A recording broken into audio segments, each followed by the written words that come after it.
You mentioned that the man on fire was crushed under Sahelanthropus in its hangar. Yeah. He was caught under the wheels of its transport platform. But his body wasn't found. What?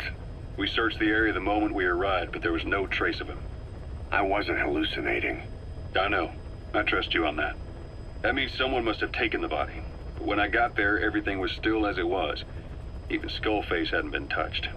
I can't see a reason to sneak into a place like that and drag out the biggest, heaviest guy there.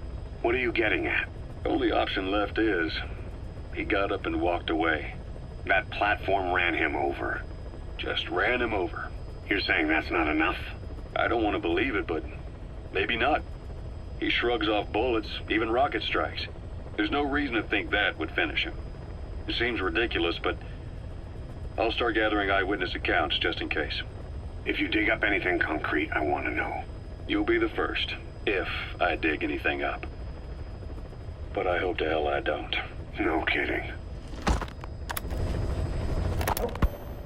Emmerich didn't go with depleted uranium for Sahelanthropus' armor because of its strength.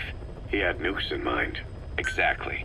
It's meant to use its body as the fuel component for a nuclear weapon. Sahelanthropus uses built-in uranium enrichment archaea to melt its own body and extract uranium-235 from the depleted uranium in its armor. Those archaea perform the enrichment in an extremely short time. The concentration jumps by a factor of several hundred, from 0.2% to over 90%, the end result being highly enriched weapons-grade uranium. Sahelanthropus' body itself becomes a nuclear bomb. Emmerich says if it were to self-destruct, the nuclear yield would be somewhere in the region of 15 kilotons. Since you need about 50 kilograms of highly enriched uranium to trigger a nuclear reaction, that would mean Sahelanthropus contains something like 23 tons of depleted uranium. That's not very much. No, it isn't. That's about what you'd expect to find in a main battle tank's armor.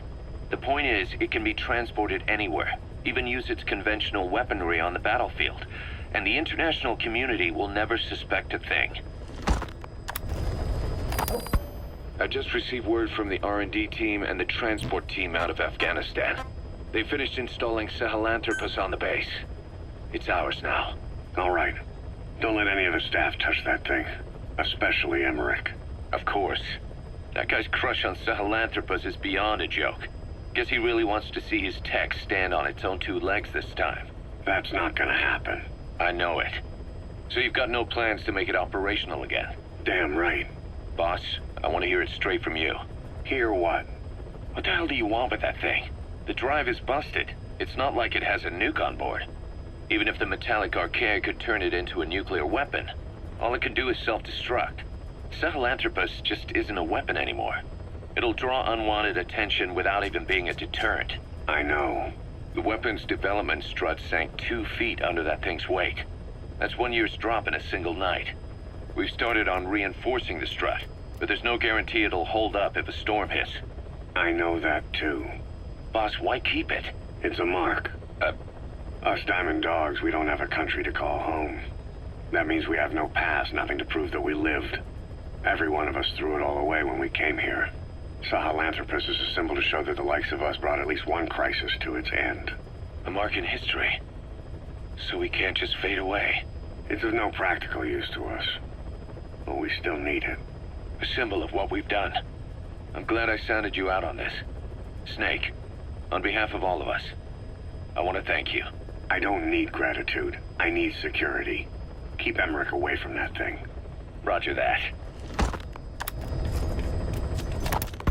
You said that the nukes Skullface was trying to spread around the world were equipped with a failsafe. Something that could shut them down at will. His will. Quite so. After all, he needed a guarantee that a buyer wouldn't simply turn the weapons back on him. So how can they be stopped? The criticality trigger, that is, the detonator, is a complete black box design.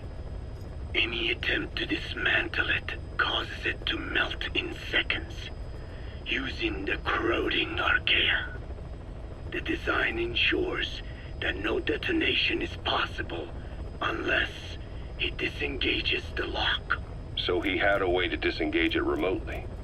Precisely. The client simply presses a button, At that moment, the detonator begins transmission with a surveillance satellite. The satellite reports to him how the client is trying to use the nuke. If he does not object, the lock is disengaged. But if it's a risk to him in any way... The detonator melts down. The same is true if detonation does not occur within a preset time after the lock is disengaged. The nuke is rendered useless. Who the hell would buy something with strings attached like that?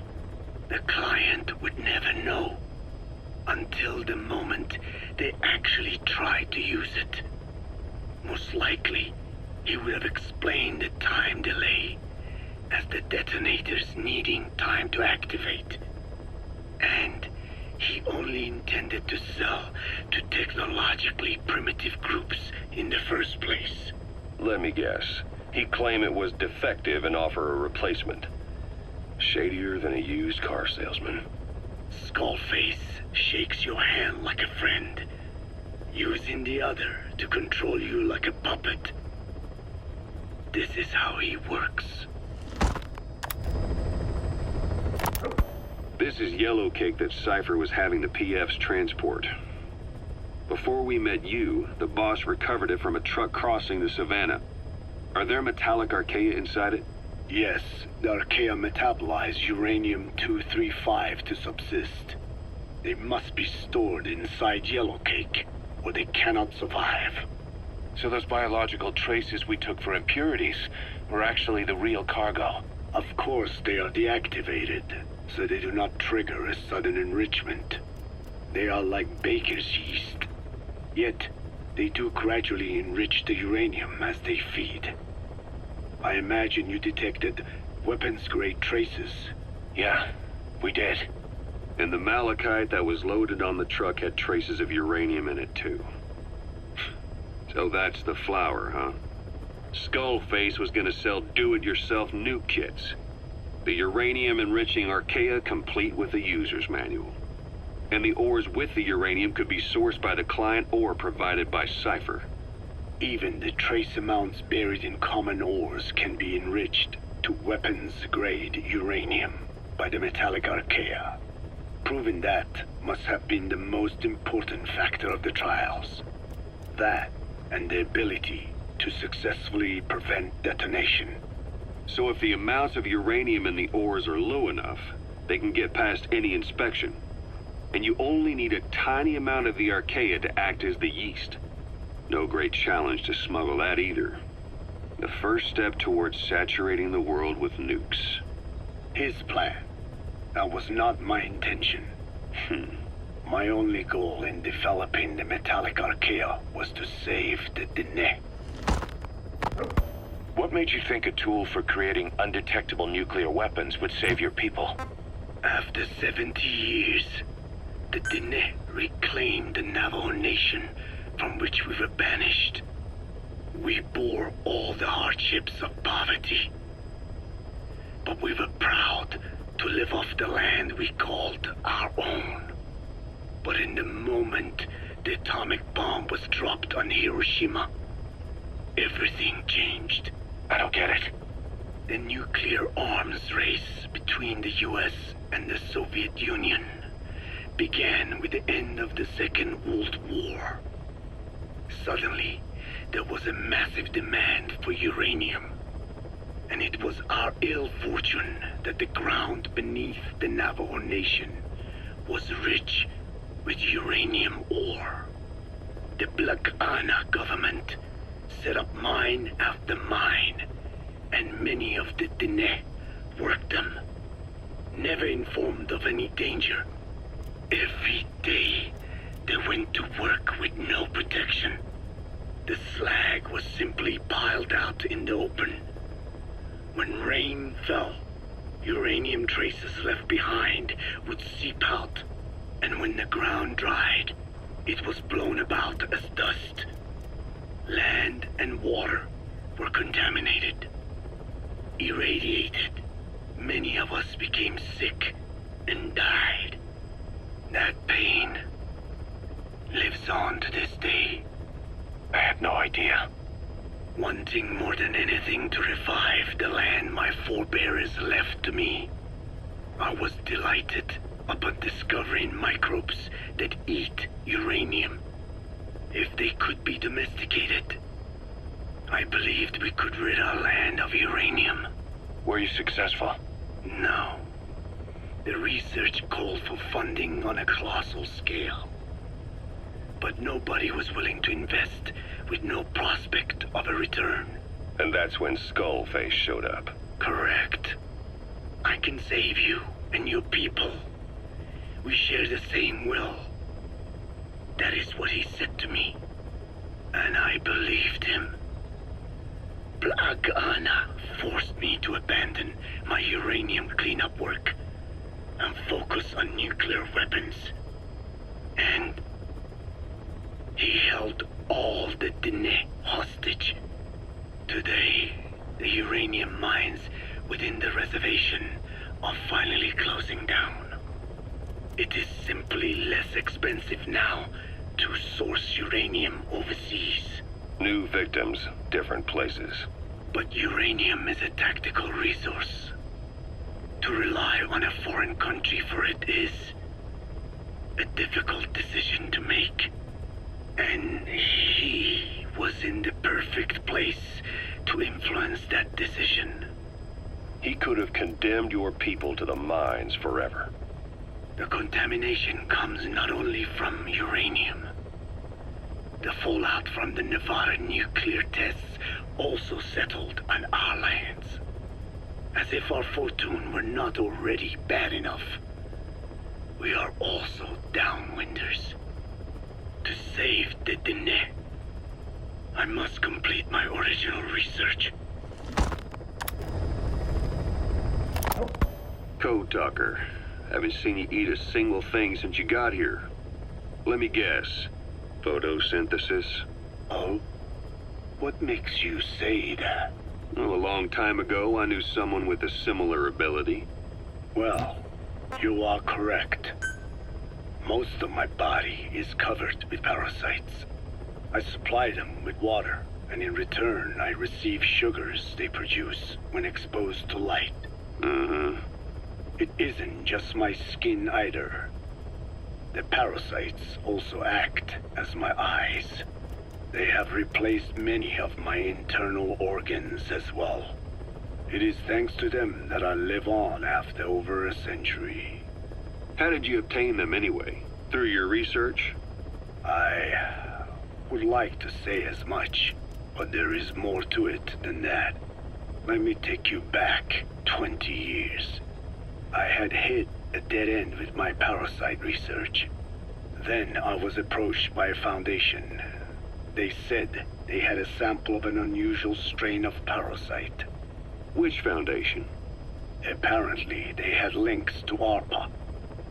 But that is all I learned. I was somewhat ignorant of the ways of the world.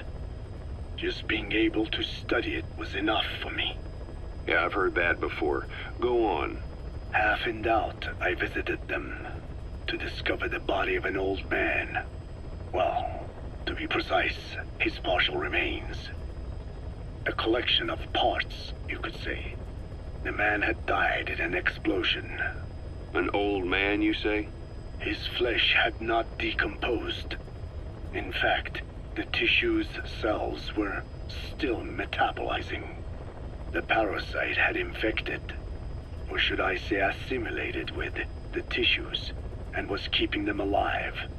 I became obsessed with studying the body parts, foregoing food and even sleep. Every day was filled with new discoveries.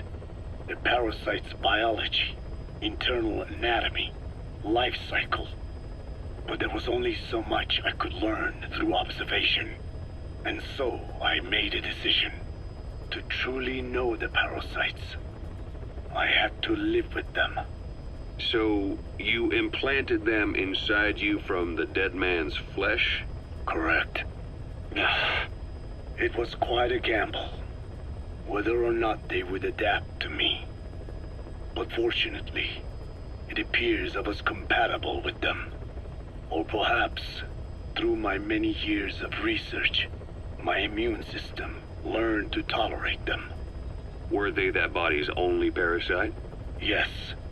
However, there was a separate specimen that supplied its host with adrenaline in response to pain, and yet another that could control insects at will through secreting heterogeneous pheromones. I wanted exposure to them, to take them into me, but my wishes were denied. Their records, though, provided clues that helped advance my research. Would you care to join me? A life spent never worrying about food is a most wonderful one. I think I'll pass. But thanks. This has been helpful. The one that covers.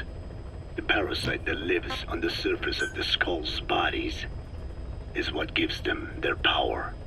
Similar to my children, who live in my skin.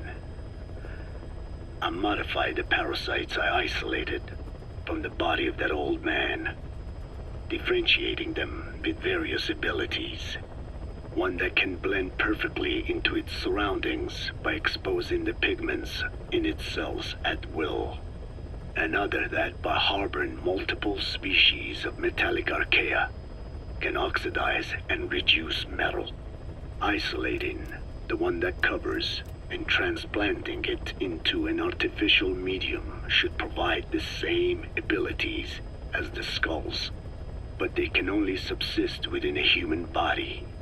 Once transplanted into the medium, they will eventually die. Another thing, the weakness of the one that covers is desiccation. Their surface moisture loss is greater than ours. The reason they give off mist is to alleviate this by releasing the salts inside them as microparticles. Water vapor condenses around them, appearing as mist. But this dries out the atmosphere until they cannot even produce mist. And once their supply of water from the host runs out, the parasites are in danger. They, along with their host, enter a form of suspended animation. However, a similar effect occurs if they come into contact with a large amount of water. Rain, for instance.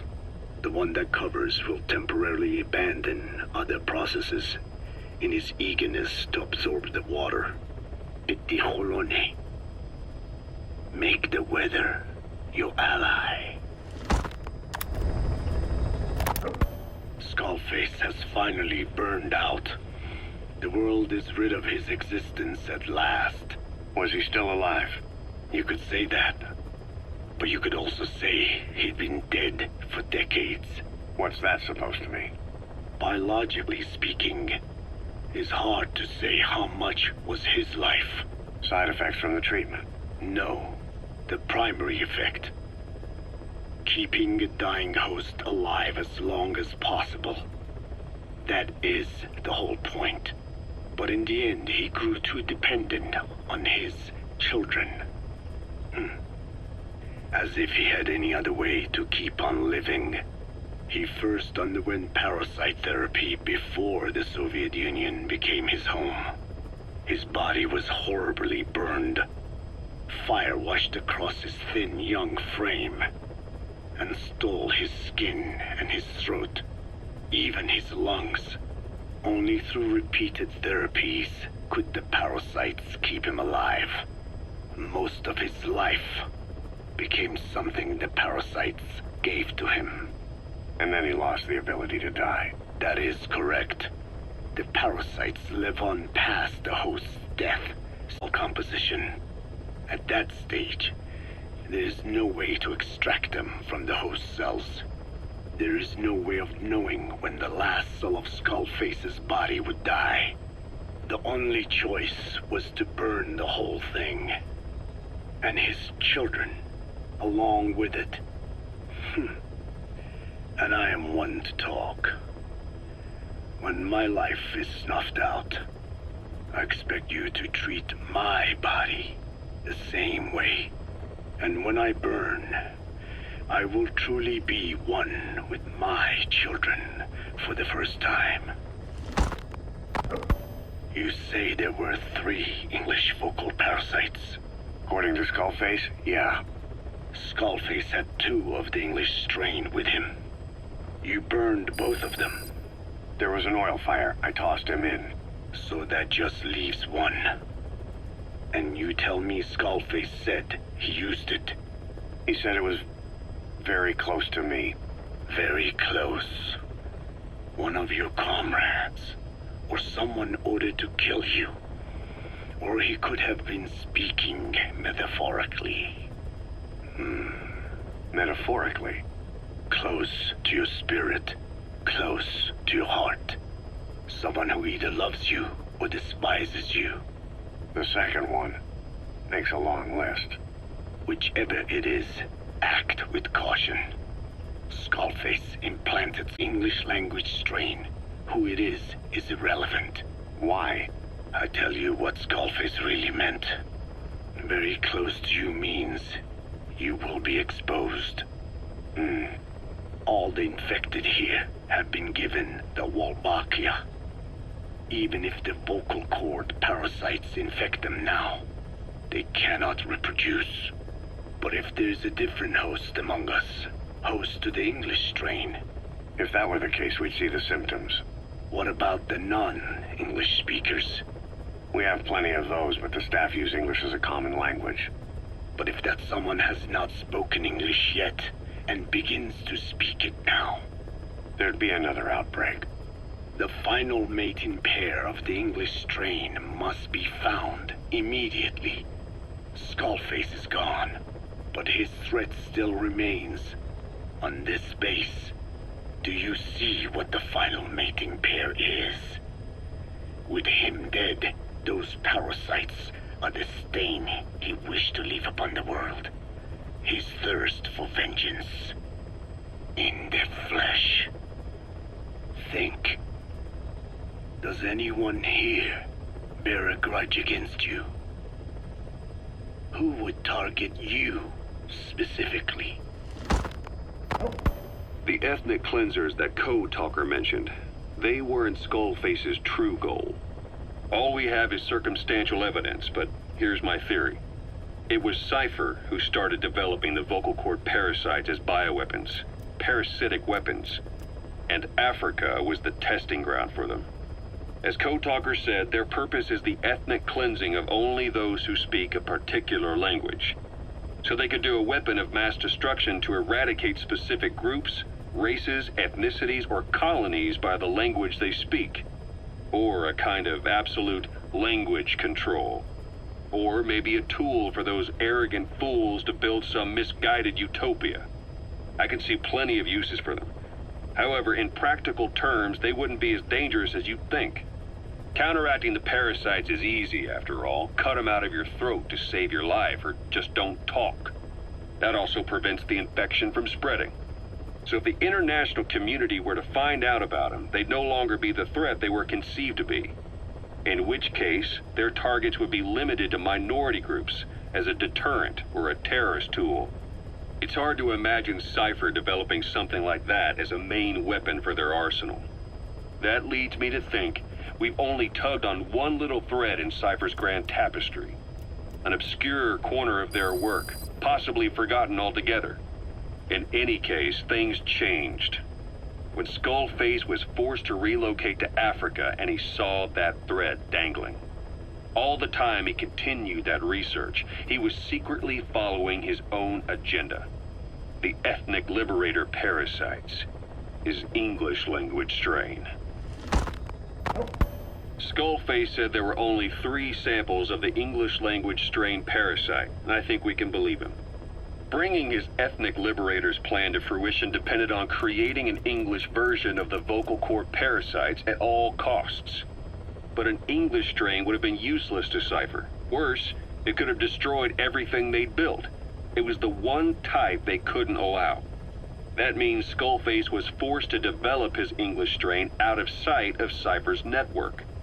Naturally, he couldn't use the greenhouse facility Cypher had set up and filled with guinea pigs. Skullface must have found some secret place to create his precious few English parasites, hiding all evidence like a man cheating on his wife. Somewhere, an entirely standalone environment. And when his plan entered its final phase, he must have made the place disappear. Some little room, could be anywhere, but now nowhere at all. We'll never know where he did it, but to elude Cypher's surveillance, it couldn't have been big. I believe Skullface was telling the truth. There were only ever 3 samples of the English language strain. Why activate Sahelanthropus in Afghanistan? This is how Skullface wanted things to play out. The Soviet Union secretly develops a new type of nuclear weapon and successfully deploys it in Afghanistan. Revealing the existence of Sahelanthropus results in a return to the glory days of the Cold War. The threat it poses reignites the nuclear arms race between the world's major powers. The demand for nuclear weapons increases around the globe. What if you then introduced a nuclear weapon anyone could get their hands on? Non-nuclear nations, militant groups of all shapes and sizes, they'd all jump at the chance. Sahelanthropus was a marketing tool to sell nukes all around the world. But I think it's safe to say that plan was stamped out before it got up and running. The world's intelligence agencies never did turn up anything conclusive on it. After all, Sahelanthropus vanished before word could spread. Everything that's happened is already a fading memory, never to join the pages of history. Except for Cypher. Cypher won't forget. They'll already be working on something, quietly beneath the surface. They'll use the pieces of data scraped together from this incident to build their own bipedal weapon. It'll take them a long time to complete it, but for now, the greed sector have found their new life's work. We'll have to be ready too. Hewitt's dug up some interesting facts about our skull-faced friend. 9 years ago, he was exiled to South Africa, stripped of political power. The upshot said he ceased being a serious threat, in Cypher's eyes anyway. They eased up on surveillance, giving him an opening to establish his own military unit, one that answered to his will alone. Those men likely had no idea from Skullface. They probably didn't even know the organization was a part of Cypher at all. Anyway, it was in South Africa where he found renewed interest in parasites. And when he discovered the vocal cord parasites, he began to make his plan. Wipe the English language out of existence. Free the world, not by taking men's lives, but by taking their tongues. In his eyes, the greatest symbiotic parasite the world's ever known isn't microbial. It's linguistic. Words are what keeps civilization, our world, alive. There was something Skullface said. America is made up of many peoples, but those peoples never mix. Quite so. One nation, home to hundreds of different ethnic groups, many of whom stick to their respective living areas, little colonies, not interacting with other groups, going out of their way to avoid one another, their land, organizations, relationships. Thus, the United States of America is no melting pot. It is more of a salad bowl. It is not made up from one people, but for its minorities to function in society, a common ground is needed. Language. Even if the country is not one. No, because it's not one. A lingua franca is necessary. English. American hegemonism was born from the illusion that English could unite diverse ethnicities. In taking in people from around the globe, America became a microcosm of it. Now the boundaries between it and the rest of the world have become blurred. However, However different our neighbors may be, English enables us to create symbiotic relationships with each other. If English can bring unacquainted neighbors together in America, this should hold true for the world. This salad bowl that is the world can also become one. I have spoken enough. Your men can take it from here. Will you permit me to rest? Have something to eat? I thought you don't eat. I can subsist without food. But there is more to the act of eating than nourishment. We receive nature's blessings, and we affirm our part in it. And in doing so, we express our gratitude. Sorry, it's, hearing you say you don't need to eat and that you're part of nature in the same breath. Anyway, what can we get you? Not exactly a five-star restaurant, but the kitchen's used to serving a lot of different appetites. Hamburgers. Hamburgers? Even we Dinne have become Americanized. I eat them often back home. And you just can't let them go. Well, as far as symbols of the American Empire go, hamburgers are pretty good.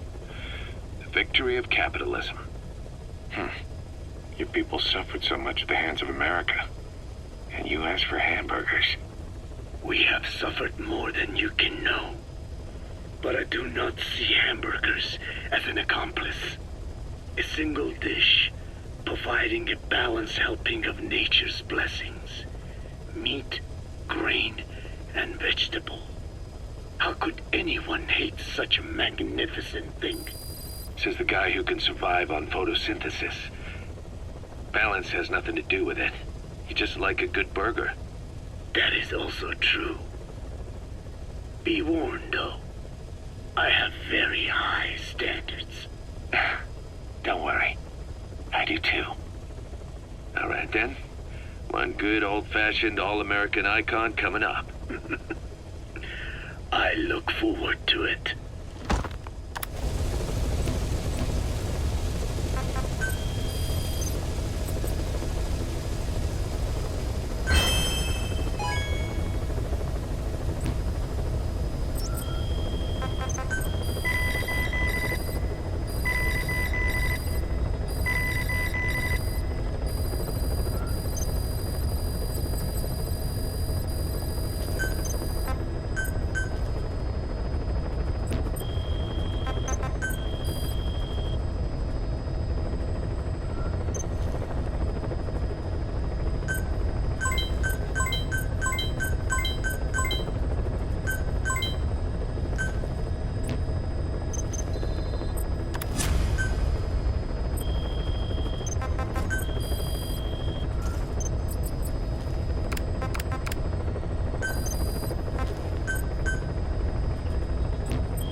He's coming too. Roger that.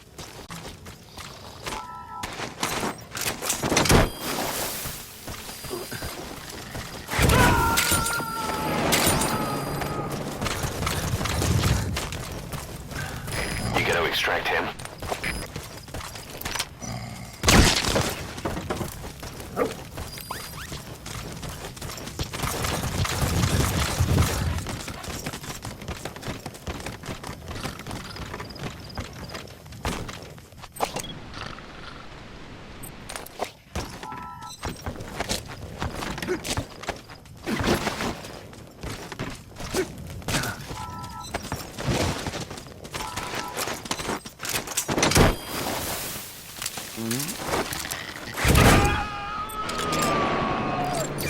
That's the target.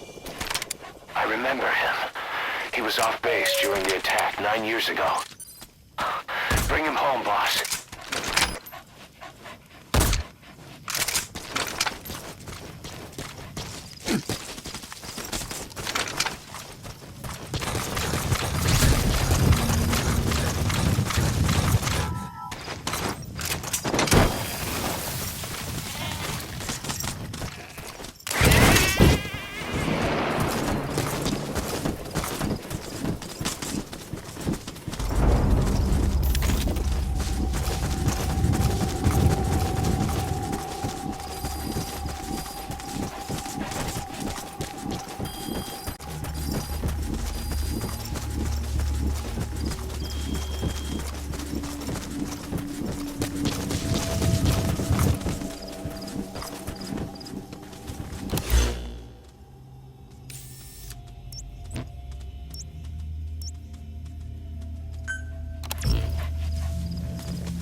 Boss, I knew you were alive. I'm so happy, boss. One of the guys out on a mission at the time. He's fallen a long way from the glory days. But will he come back to us? Bring him home, boss.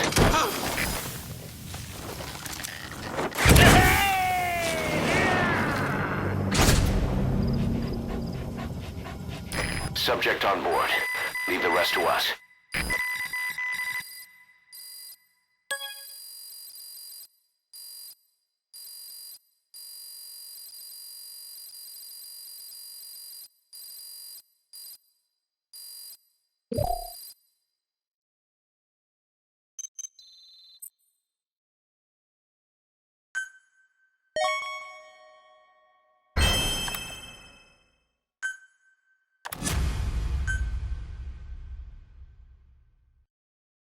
Emmerich's finished development on that battle gear of his. Get back to Mother Base.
gear is an armored weapon developed to take on hostile bipedal weapon systems.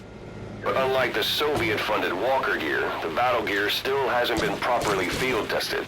I'd like to assign a combat unit to take it on dis-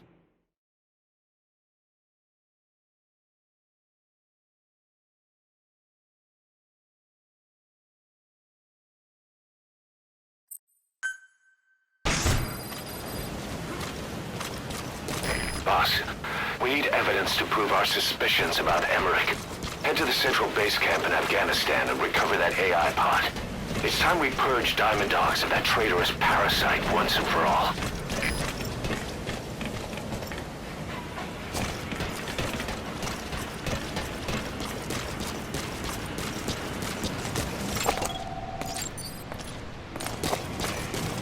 Boss, welcome home.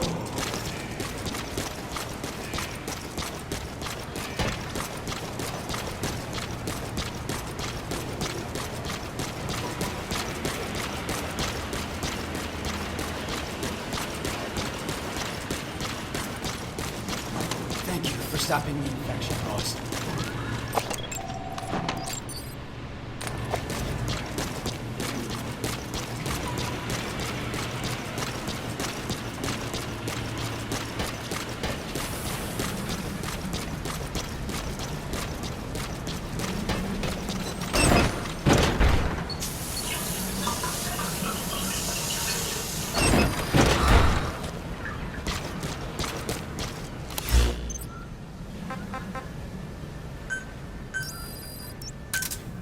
Roger. This is B-Quad. Arriving shortly at LZ. This is B-Quad. On station at LZ.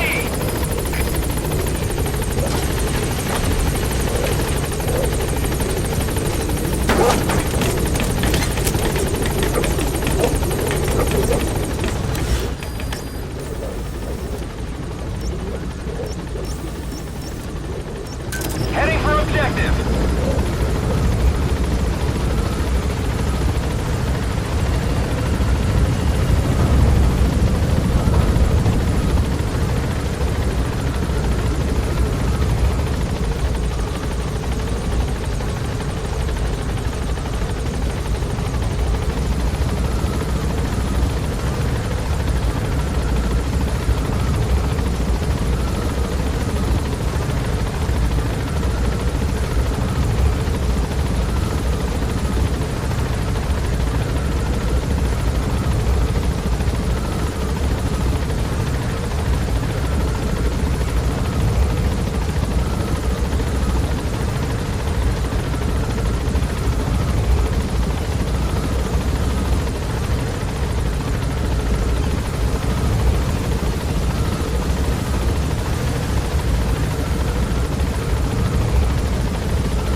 Boss, those animals owe you their lives. Thank you.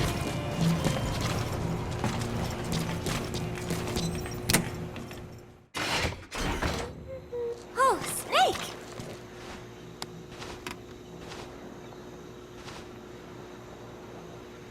What is it, Snake?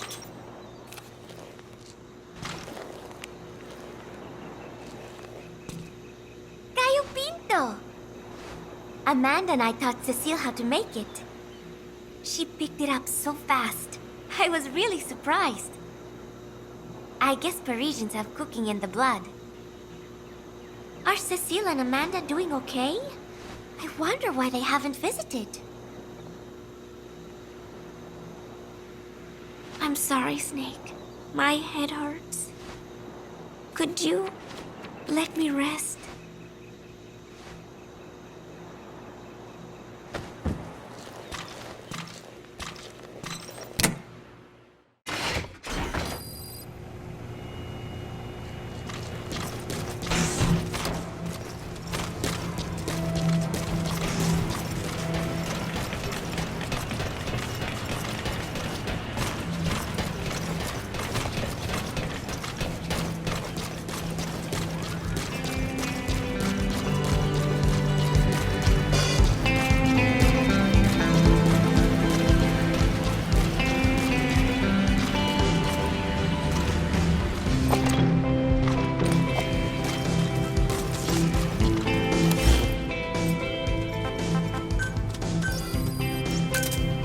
Roger.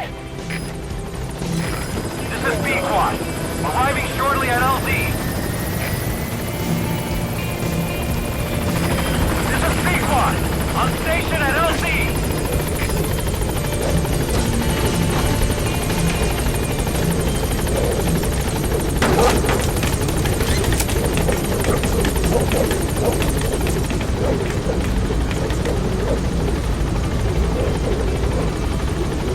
Gaining altitude.